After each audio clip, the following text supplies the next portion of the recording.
back, everybody. LanceScurvX here. On to a next one, on to a new one.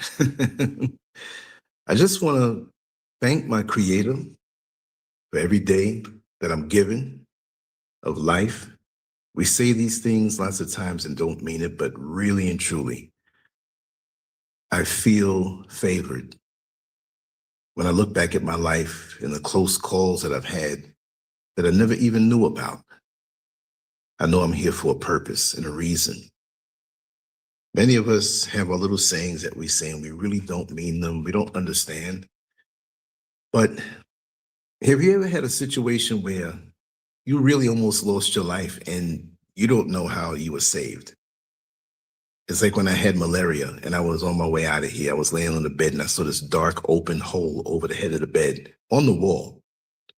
And it felt so peaceful. And I'm laying there, kidneys and liver, working at a low percentage, 35%, 25%, lost 26 pounds in the span of less than a week. And I'm laying there looking up at this hole. It was dark, it wasn't scary, it just felt so peaceful. And I wanted to go in there. I mean, looking back, I felt like, wow, I can go in there and it's just so, it has everlasting peace in there. And then after that, I began to get better. But I knew that that was an option of me leaving up out of here. And it didn't feel bad at all. But I know I have more to do on this level. And many of us think that when we say we have more to do or think that, we think it has to be something up in bright lights, where the world sees us and admires us, and we have this great mission to do. Your great mission could be something unknown by the masses that helps to facilitate something else great that comes through you. Maybe you influence somebody in your life. You might be a floor sweeper or somebody who cleans toilets, but the encouraging word that you give to a person, it gives them the enthusiasm to continue on where maybe they felt like quitting. So your great works is for you to walk in your path and do what it is for you to do, that you have to do. And you may not know that it's great. You may inspire somebody who's down and out, who might be in school, and you give them that boost. It could be at the bus stop, the supermarket checkout line. But then you never knew that you were meant to be there to give them that boost to continue them on their path where they may have the cure for cancer or HIV. You understand? You don't know. So yes, you're tied to that story and you didn't know, but then maybe you think that you don't or never did anything great. Maybe you did something great already. That was very crucial. You were used. You see what I mean? So this is why I'm thankful for the opportunity to influence anybody out there or be influenced by someone who is placed there to keep me going. Pass on the goodness. That's what it's all about. So I want to welcome you all in. And today, the topic is, or the question that I ask is, why are people posting nonstop online? And this is a thought that really hit me this morning when I woke up. I'm trying to figure out if it was some type of mental pressure valve to release the pressure. We have this option now of being able to speak with people online, influence people online, just exchange like ships passing in the night. But more and more now I see it in some cases. I'm not going to say everyone who does this, but I'm going to say it like this. This is another option. Just like people who feel stressed and need a drink, they feel stressed and turn to drugs. They feel stressed and go gamble money that they need. Well, this is another option. If those other things didn't get you, social media will. It will suck you in. But there's a question sitting under the surface of modern life, and most people never say out loud. Why are we posting so much on social media? That's the focus of what I want to speak about. See, because on the surface, it looks simple. People are sharing moments, building brands, staying connected, or just expressing themselves. But when you slow it down and really observe the pattern, something else starts to show itself. There's a nervous energy behind it. Again, this is not everybody. It could be everybody, but different percentages. Maybe I might be 99%, you might be 12%. But there's a part of it that's a nervous energy in there. A constant need to upload, update, and be seen. It almost feels like silence is uncomfortable now. I love silence. And I will say I've been posting every day for over 25 years. But it's the least of my day. Even if I do spend a few hours doing it, there's other things that I have going on. I mean, I have a full day today planned out outside of my studio in the sunlight. But I'm very efficient with what I do. And to give the appearance of maybe people saying, man, you're there all day long, you never come out. Oh no, trust me. I'm out so much there. Sometimes I'm like, oh, I can't wait to get back home. But we live in a time where everything moves fast and attention feels like survival for many. Could you imagine the youngsters coming up now that this is all they know? The more you're seen, the more you feel like you exist in the minds of others. And for many, that has become a quiet emotional dependency when you really look at it. This is not just about technology. It's about psychology. It's about how modern pressure is shaping human behavior in ways we are still trying to understand. And underneath it all, there's a deeper question that rarely gets spoken. Are we posting more because we are afraid of disappearing, being forgotten, or even confronting our own mortality?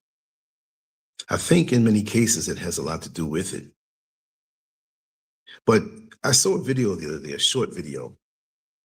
There was a gentleman breaking down how pretty much it could be 50 years, it could be 150 years, it could be 100 years. But most of us, 100 years from now, will be forgotten completely. Everything we did, the car we drove, the outfit that we have, the jewelry that we wore, the great speeches that we did, forgotten completely. But many people don't want to face that. When you look at it that way, it kind of shows you why you do what you do online. You know, social media has given us a soapbox. But what good is a soapbox if nobody's listening? And you have a few people who listen. You might even have 1 million followers, but we're all going to leave this place. The house you live in, pretty much if it's still standing 100 years from now, somebody else will live there. And you worked and paid a mortgage on it all those years. The mortgage of imaginary money that they print up or they create as a debt for you to pay, but it didn't exist before. Money's not real. And we chase things in our lives that are not real, only to find out that it didn't matter. And I can take that to another level and basically say more time with your family, more time with yourself, more time being centered between you and your creator and really enjoying life. That's why today I want to take a nice long walk. I was actually going to get up and go to the beach today, but I want to be there when the sun comes up. So that'll come in a few days and I'll get some nice video with that. Or maybe not. Maybe that's just for me to explore and enjoy. You don't have to share everything. And many people, every single thing they do, And lots of times they really have nothing to say. And that's sad. You're getting online. You're just babbling. You have nothing to say. And one day you will post your last post. And the people who followed you and liked you, they're eventually going to transition. And your stuff will be buried under other posts. So why do we do what we do? The economic pressure that fuels digital expression. Let's be honest about the environment many people are living in today. The cost of living has gone up in ways that feels relentless. Rent or mortgage, food, transportation, and basic survival expenses continue to rise like no other time in history, while wages often stay the same or barely move. You know, you're on the job sometime, and I've experienced this. You get a raise, and then the health benefits, they go up too. So you got the raise on paper, but the health care, they snatched it. They don't cover everything anyway. Many people are working 2 jobs, side hustles, or multiple streams of income just to stay afloat, just to keep their nose above the water. And sometimes the water gets up in the nostrils and you feel like you're drowning. Rest is becoming rare. I mean, real rest, not just the few hours where you sleep shallow, but you're not really sleeping and you wake up feeling tired. I'm talking about that real rest where you're so out of it, it's almost like you're a drunk. It's shaking you. Wake up, You're always doing that with your mouth when you wake up, rubbing your face. That kind of deep sleep. Where when you get up where you were laying down, it's hot. Not a warm spot, but a hot spot. A spot so hot that you can take eggs and fry it on the bed. That's when you know you are gone. And don't let it be 2 of you. The heat that you both create and you're both gone, oh my, that's a sweet feeling, I'm not gonna lie. When a person is under constant financial pressure, the mind looks for escape valves. Some people turn to entertainment. Some turn to food. Others turn to conversation. But one of the biggest modern outlets now is social media, and many of us don't even realize it. It's a part of our life and it's not going anywhere, y'all.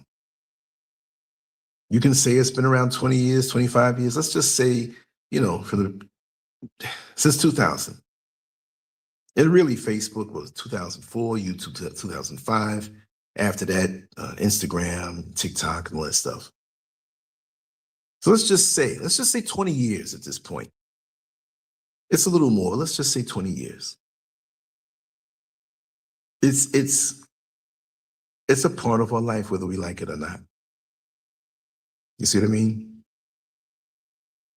Posting becomes more than sharing. It becomes release. It becomes expression. It becomes proof that life is still moving forward, even when internally someone feels stuck. And that's what propels social media, in my opinion, because so many people feel stuck and they can get into this fantasy world of indulgence. But I ask myself, how many people are really living the lives they post? Is the fantasy enough? Or the blending of reality and enhancing reality with the fantasy? Some people live good lives and they add on to it. They put a little makeup on it. They put a little seasoning on the meal of your life to make it seem even more spectacular. But who are you fooling? All that effort. In this environment, social media is not always about joy. Sometimes it's about pressure release. Sometimes it's about emotional survival. And there's a hidden anxiety behind constant posting. If you watch closely, overposting is often not random. It has a rhythm. It can spike during emotional stress, uncertainty, or personal instability. It's like the mind is trying to stabilize itself through visibility. Being seen can feel like being validated, and validation can feel like emotional oxygen in a world that often feels cold or indifferent. You get more likes, you feel better. They're watching me, they're hearing me, they're giving me attention. Oh, I got 5 more likes. Let me see how many people gave it to me. They shared it. Oh, they made a comment. They're engaging with me, which is cool. But look at your own personal life before you become so dependent on that. Now, many of my videos are going off of the old channel when YouTube took it down, but the memories can't be erased. The feeling and the energy exchange can't be erased. The bonds can't be erased. And many of those older shows, live shows, friends of mine that I grew up with would come on and they'd tell you, this is the way I am. This is not a social media performance.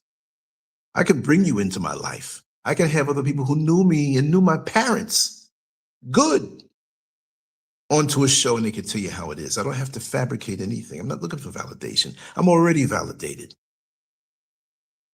It's a hobby. That's why I can keep on going, because I love my hobby. I have other hobbies too. But being seen can feel like being validated. But there's something deeper happening too. When people feel uncertain about their future, they sometimes become hyper aware of time passing, youth fading, opportunities slipping, life moving forward, whether they are ready or not.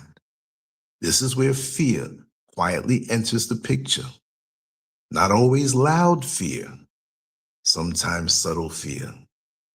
Fear of being irrelevant. Fear of being left behind. Fear of not mattering. And when fear is not processed, it often becomes behavior, posting, scrolling, refreshing, comparing. It becomes a very dangerous loop. A trap, like a bear trap that you can't get out of. You see, social media is really a reflection of modern stress. Mental masturbation, you can come up with all kinds of terms. Social media did not create human anxiety. But you know what? It did amplify it. It gave people a stage to express what used to stay hidden. In many ways, platforms have become emotional mirrors. They reflect back our need for attention, connection, and reassurance. But they also reflect our exhaustion. When life feels stable, social media tends to feel lighter. But when life feels unstable, social media becomes heavier, more intense, more frequent, more emotionally charged. We're not just sharing moments anymore. We're often trying to regulate emotions in public. That's a very different experience from what these platforms were originally designed for. And over time, this can blur the line between expression and dependence, between communication and compulsion. Here's a deeper layer that many avoid discussing. Here's the meat of it. Human beings are aware, even subconsciously, that life is temporary. That awareness never leaves us. It just gets buried under daily distractions. In a fast-paced digital world, That awareness can quietly rise to the surface. When life feels uncertain, people become more sensitive to time, more sensitive to existence, more sensitive to being seen before the moment passes. Posting becomes a form of digital presence, a way of saying, I am here, a way of marking time, a way of resisting invisibility. For some, it's not just about attention, it's about legacy, even in small ways, even in temporary moments. The desire to be remembered, even briefly, becomes stronger when life feels unstable. This is why overposting can sometimes carry emotional weight that's not obvious on the surface. So many of us coming up, maybe we didn't get attention from our folks at home. Maybe we're getting older and we're alone, or we see that we've built or burnt bridges behind us, and there's a price to be paid. Whatever it may be, that need for attention. And again, it's not everybody. I remember when Facebook first came out. Let's just use that as an example. Let me just take a little exit off the topic. And really, I'm still staying on, but it was really, or at least they said, because I'm thinking that they said this at first and they were lying because they had a bigger master plan. But originally, it was supposed to for you to keep up with your circles. I'll say circles. You have your inner circle, your family and close friends. And then you can make another page to keep up with people that you know as associates and coworkers. Nothing so super personal. And that's it. A way of connecting. But we didn't realize that we'd have people who can see our profiles and see our friends and see what we do and introduce themselves. And you don't know them. They live in a different state, a different country. They have hidden agendas and secret motivations. And this is when social media, and I'm using Facebook as an example, it could be Instagram or anything else, but this is when it becomes very dangerous because you don't know what's on the mind of these people. And you have nice people out there. I've met many nice people. I've met some nutcases too. Not going to mention any names. They act nice and they act nice to everybody. Oh, they're so nice and they're freaking out of their mind. And even me, I'm not as open as I used to be. I'm still open. My phone number's out there. Of course I'm open. But I have more of a filtration system now. You see? Where I could be ghost at any moment. You ain't gonna catch me and keep me in a certain spot or just have way into my life without me or you giving something up too, right? What's the sign used to say on the vans? A little sticker, gas, grass, or ass. If you want to ride, you better bring one of those. They had a picture of a shapely woman on there, right? So if you want to get something, you better bring something. It's foolish to open your digital doors just to anybody that you don't know. And that's how these scam artists work, the romance scams. And how does it happen? No, you got to be careful. Really have to be careful out here. We also have to talk about frustration. When people are overworked, underpaid, and emotionally drained, they often cannot express what frustration they directly have in their everyday environments. So it comes out elsewhere. Guess what? Drum roll, please. Social media becomes the outlet, the place where emotions spill over, the place where people vent without fully realizing.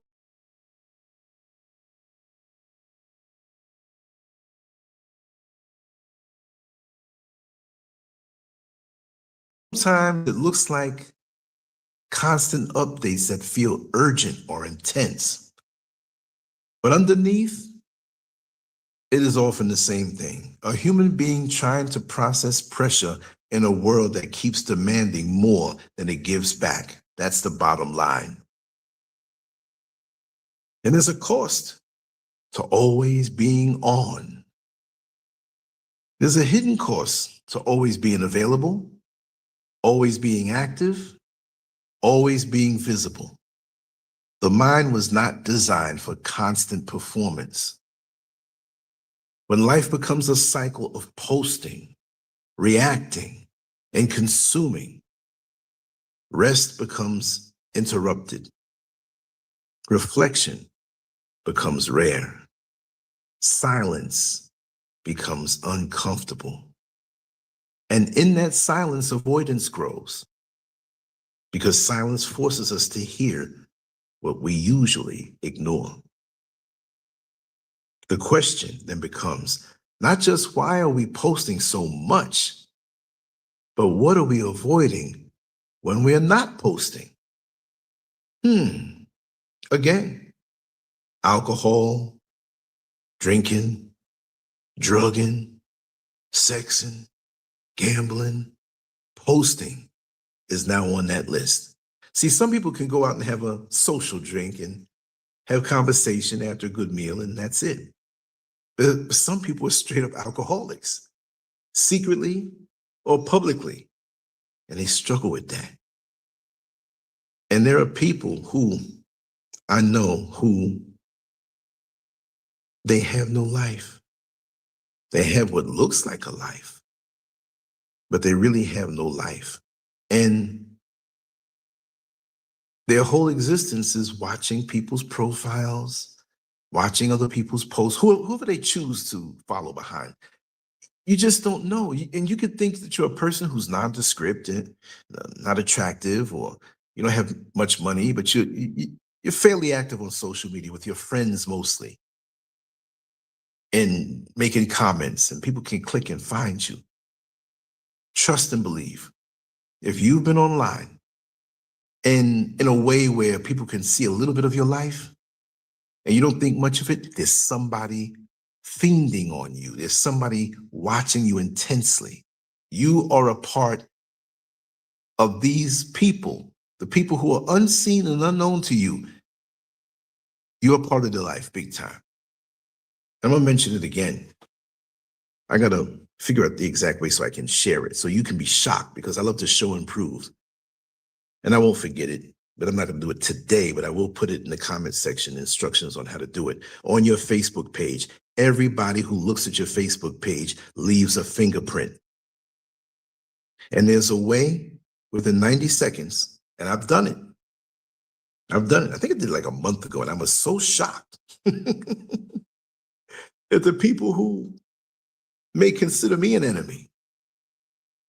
Why are you watching me 3, 4 times a day, several times a week?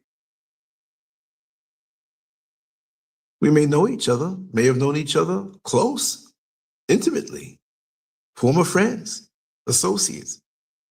But why are you watching? And then you have the people you don't know.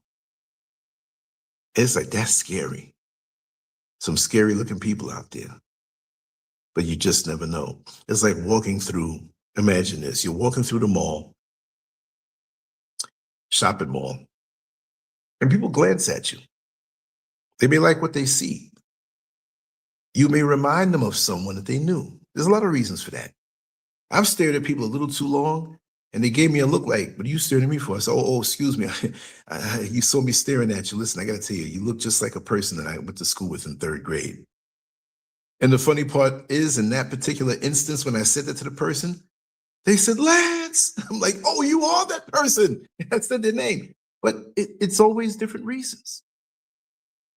You can really do it in cyberspace. And again, what happens, let's say 25 years from now, 20 years from now, when they do studies on the brain, on what social media has done to the nervous system, to the brain?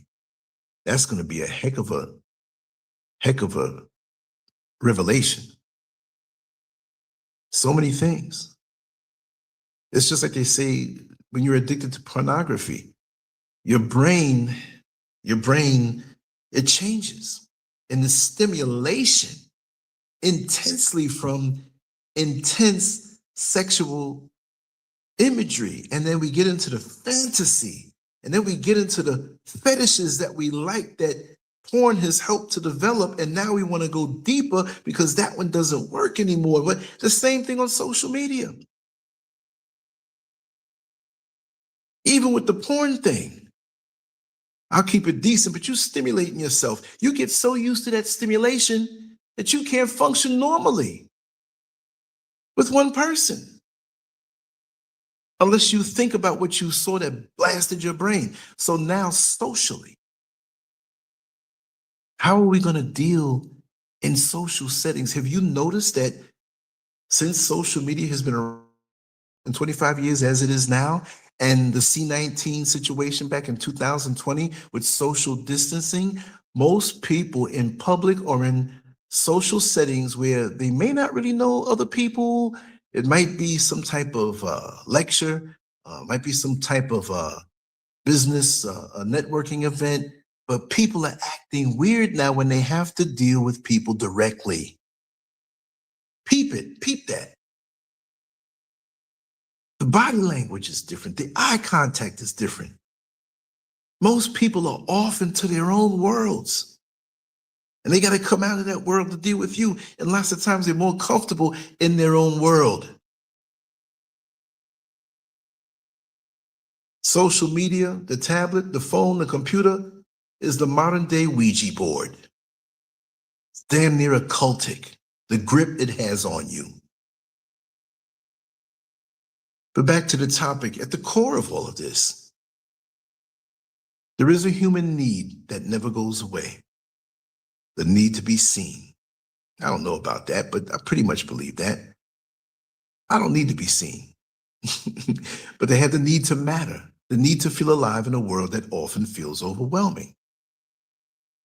Social media has become one of the main arenas where that need plays out. Sometimes in healthy ways, sometimes in stressful ways, sometimes in ways we do not fully understand yet. But if we're honest, much of the constant posting we see today is not just about content. It's about coping. It's about pressure.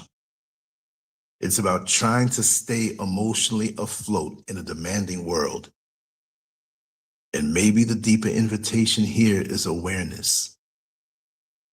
To recognize when we're expressing and when we are escaping.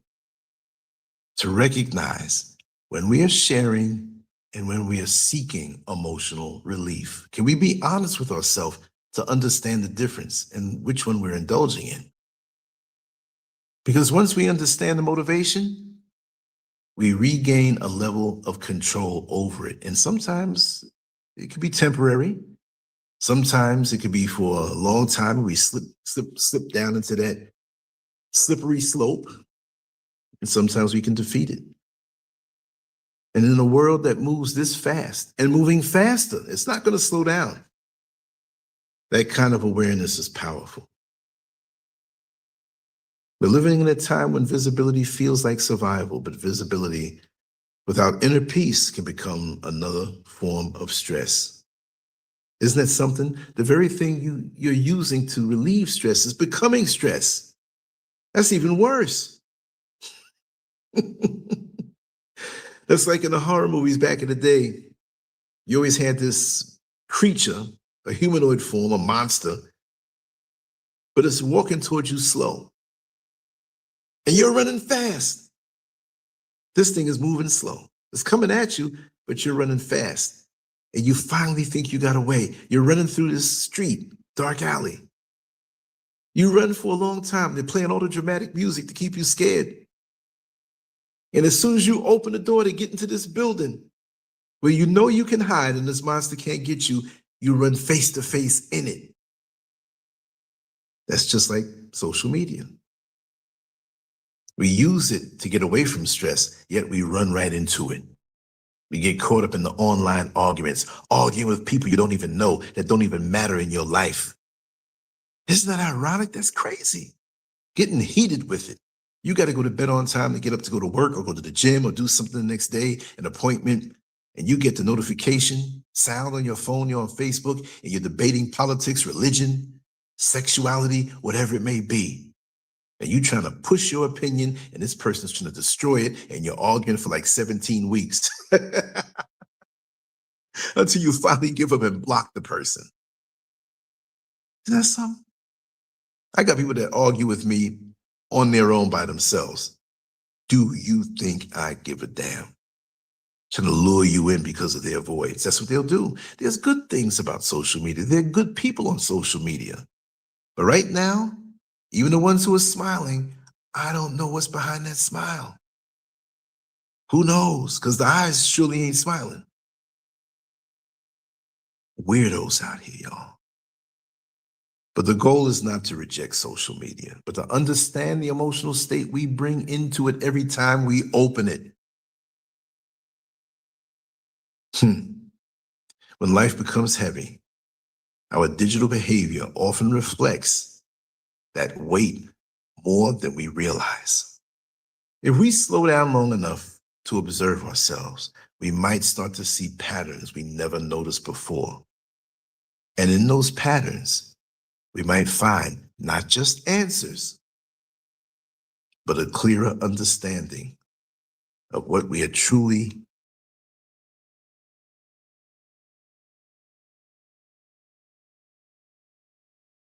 Sister Riri's here. I'm just seeing you. I was on a different screen, but thank you so much. Let me put up on the screen what Sister Riri said. Hey, Lance, on point with this topic. I've noticed there's some kind of curse becoming popular online. It's like a death sentence. Yes, we're paying the online cyber world more attention than we do our own lives. But guess what? After I'm finished with this broadcast, and this is live, I'm going out in the sun. Where you going, Lance? I don't know. I might even leave my phone behind. How about that? And walk out in nature with my own thoughts. If I see a piece of fruit somewhere in the bush, I'm going to pick it and eat it.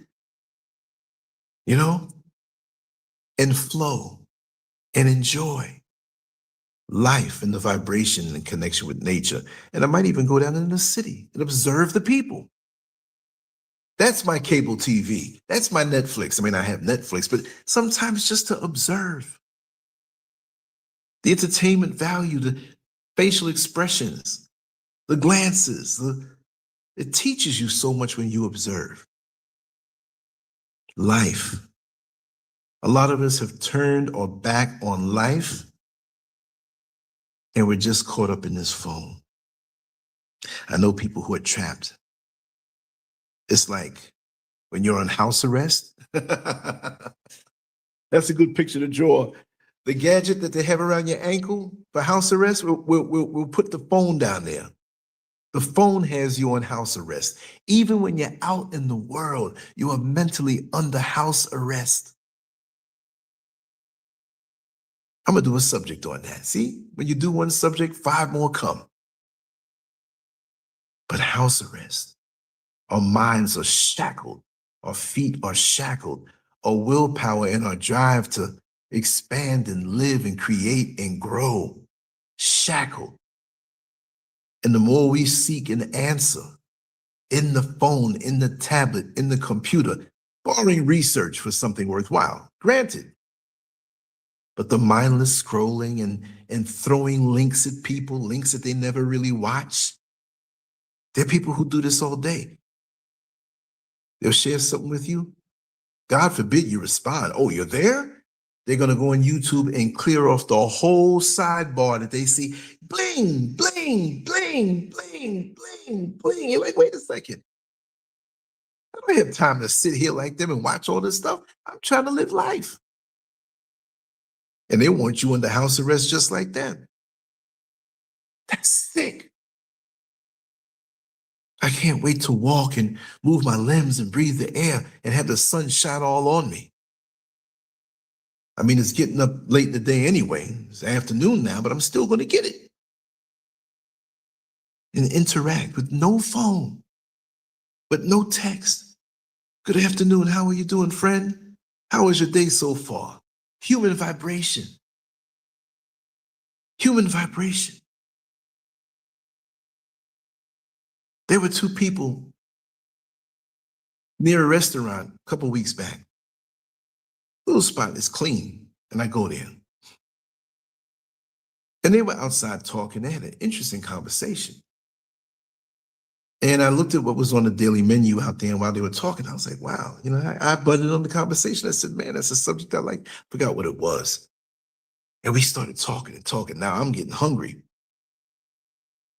And the restaurant was affordable. I said, listen, let's take the conversation inside. They looked at me funny, like, we don't really want to go into the restaurant. I said, you guys hungry? They said, yeah. I said, come on, let's get something to eat.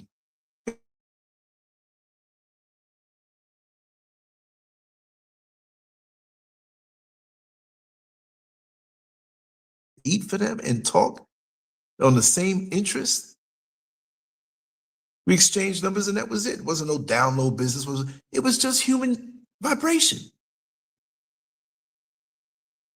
And guess what? Later on that day, I was on my way and I was still out in the city. And I found, wrapped up in rubber bands, must have fell out of somebody's pocket, about 3 or 4 times the amount of money that I spent on them to eat. Wow. We're all connected, y'all. Even though our ego, like I said on yesterday's show, even though our ego tells us we don't need anybody, I don't need them, but we're all connected to nature. You think not? When that point comes, not to be gory, but you see on this banner, the hourglass, the tombstone, the clock, the Grim Reaper, which that represents a mindset. I don't believe that in particular, but that's accepted as death, right? But it's not. When that time comes, you're not going to post anymore. You're not going to flex on anybody anymore. You're not going to be here to be jealous of anybody anymore.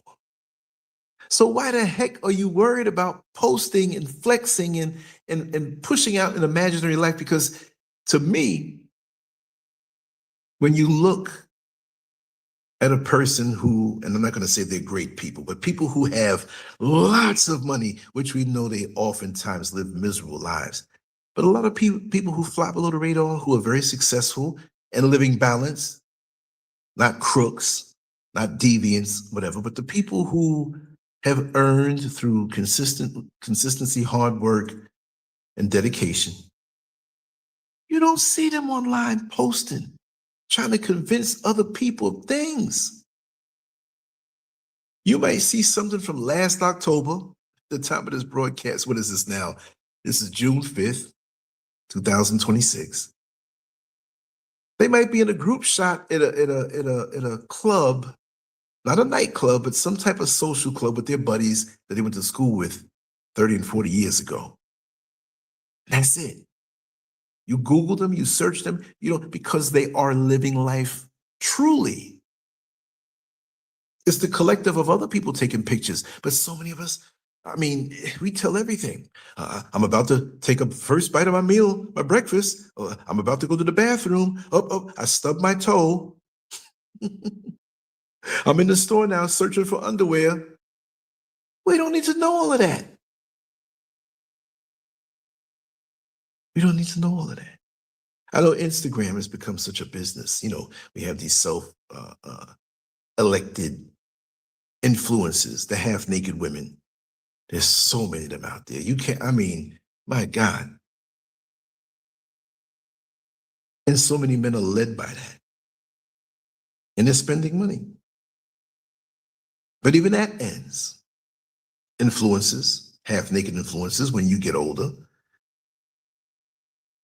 And those boobies are more visiting your kneecaps more so than being upright and fighting gravity.